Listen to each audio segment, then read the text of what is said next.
repete histórias de crimes políticos na América Latina.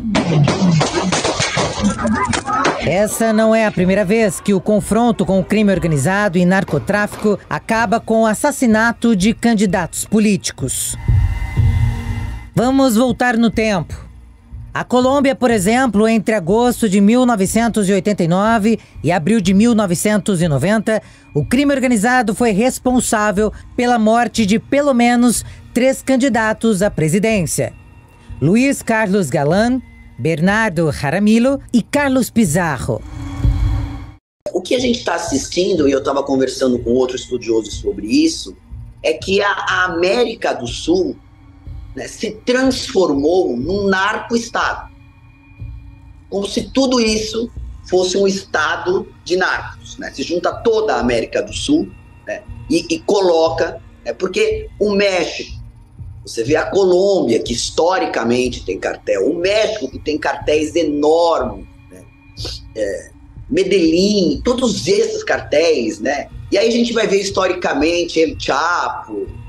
Você vai estudando isso dentro da América e você vai vendo, né, a importância que cada país tem, até porque a maioria deles, né, fabrica droga. Então você tem, por exemplo, o Peru, que faz a melhor maconha do mundo. Você tem a Bolívia, que faz a melhor cocaína do mundo, né? E você tem esses outros países, né, que vão, de alguma forma, comercializando. E onde tem tráfico de entorpecente, tem tráfico de arma, tem corrupção, tem sicário, né, que são aqueles indivíduos que matam a serviço desses cartéis ou organizações criminosas. E você vê que tudo isso, né, usa o Brasil como um corredor para levar essa droga para a Europa e para o continente africano, principalmente.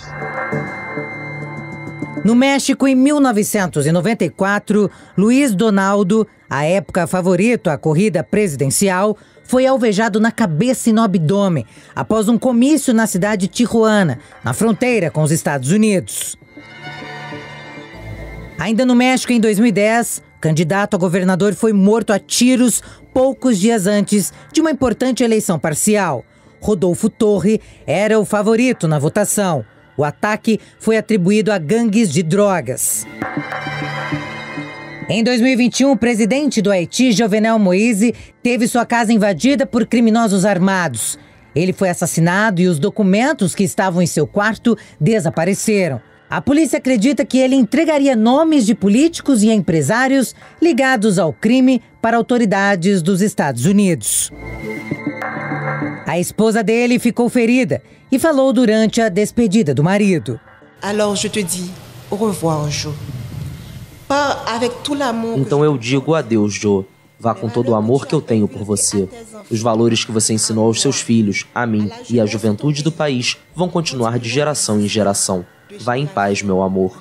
Vá com a certeza do dever cumprido. Deixe sua alma descansar. Vamos cuidar do resto. Du devoir accompli. A instabilidade do Haiti já vem há muitos anos. Para quem acompanha a história do Haiti, tem sido uma tragédia atrás de outra, inclusive com governos que praticamente têm administrado ali um Estado falido. E não há dúvida de que o poder paralelo do narcotráfico também se faz sentir.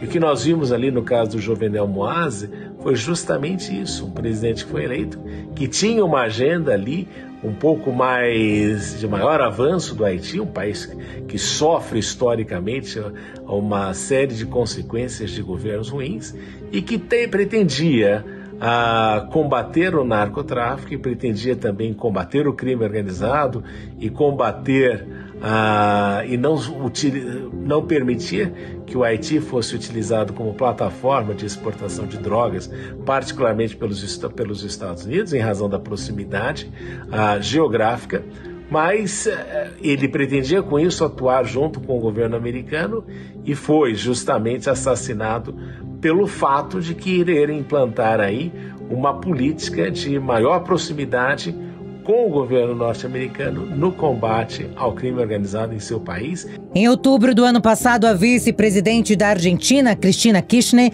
foi vítima de um atentado em frente à sua casa. O brasileiro Fernando Montiel apontou um revólver para a cabeça de Cristina e apertou o gatilho, mas a arma falhou. O presidente do país se pronunciou sobre o ocorrido. Em frente à casa da vice-presidente, um homem apontou uma arma para a cabeça dela e puxou o gatilho. Cristina continua viva porque a arma, que continha 5 balas, não disparou mesmo com o gatilho puxado, devido a uma razão que ainda não foi confirmada tecnicamente.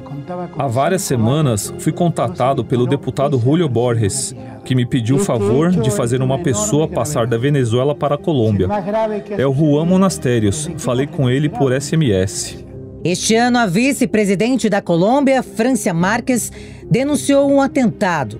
Nas redes sociais, a primeira mulher negra a assumir o cargo explicou que sua equipe de segurança desarmou um artefato na via que leva à casa onde mora com a família. Márquez tenta dar fim aos conflitos causados por grupos armados que lucram com o narcotráfico e outras atividades ilegais no país.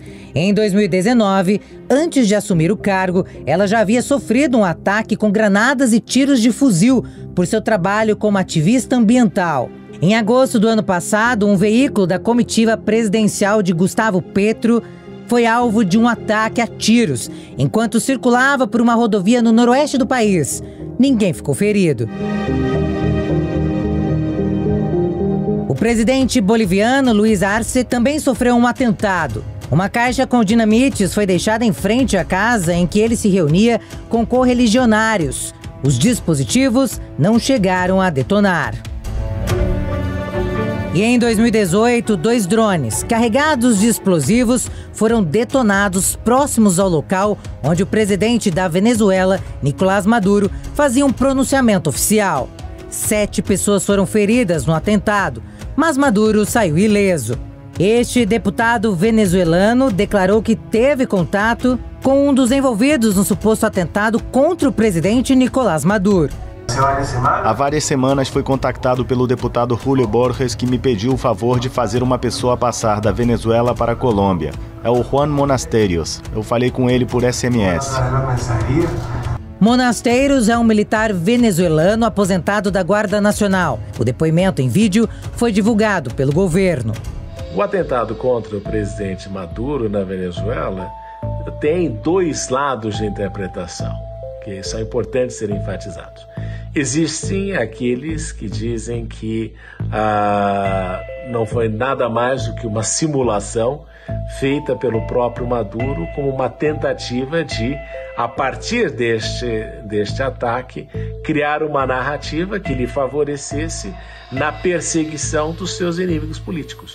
Então existe esta narrativa com relação àquilo que aconteceu. E a argumentação do presidente Maduro e daqueles que o seguem é de que este atentado tinha sido perpetrado por líderes da oposição que pretendiam com isso retirá-lo do processo do governo e do processo eleitoral no futuro. Então, são 2 narrativas, o tempo ainda não comprovou qual é a que merece ser considerada e que é considerada a verdadeira, mas nós observamos que esta foi uma situação que aconteceu na Venezuela, um país que tem enfrentado aí uma série de problemas em razão da situação política que tem enfrentado há mais de 2 décadas.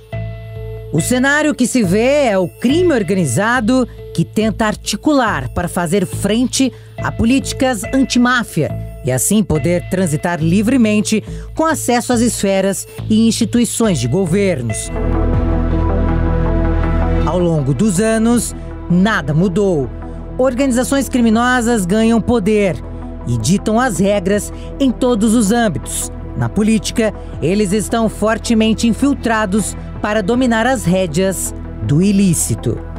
Eu não les tenho medo, que vengan nomás. Lo único que pueden hacer es matarme.